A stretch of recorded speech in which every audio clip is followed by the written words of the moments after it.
mean, just after the, well, ditto, of course. And, I mean, after the ditto, I just like to amplify, like, one thing. I mean, yeah, I mean, you're right? Like you began your question, or your observation, or you began the intervention with the observation that every 4 years it seems like, civilization's in the balance.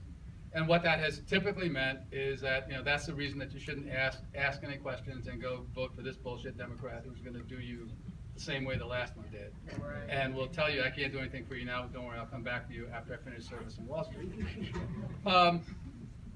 But there's also, like, we as progressives, and I think we're among friends here, right, have another problem, which is, and I know we've seen this for a long time too, which is a tendency to not make a clear enough distinction between the significance of the peril and the urgency with, or what a sense of urgency means for how you act, right? Take the notion of environmental catastrophe, right? But that's sometimes now referred to as eco-catastrophism. There's a wing of the environmental movement and others who genuinely believe that the Jeremiad will create the movement, right? That you say, okay, well, if we don't do something within 10 years, then the game is lost and we're back in the Pleistocene. Well, in the first place, that's not exactly the way that climatological change works, right? And what's much more, and what's going to be experienced is kind of what's experienced now. Less climate, more random weather, and it will intensify the class contradictions, right?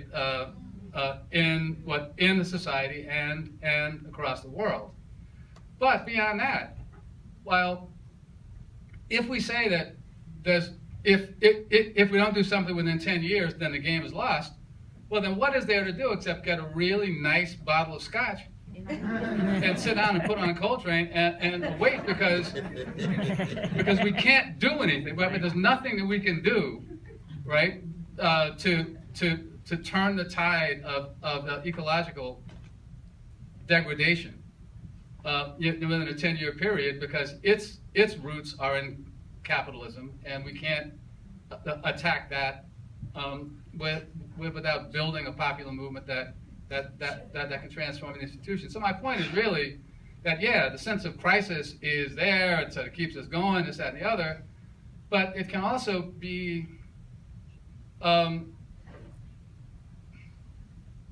immobilizing in a way, right? And I mean, it's always, but I think it's always important, like, to try to figure out, okay, look, I mean, this goes back to your question about Sanders being able to get stuff through. I mean, my brother's absolutely correct about this, that you change the Congress, right? And that's not going to happen overnight, right? You don't elect anybody who brings in sweetness and light, right? I mean, that's I think what happened to a lot of people with President Obama, right? They just thought that, okay, well, this one act, right, it's kind of the political equivalent of shopping your way to safety, but that's not the way politics works.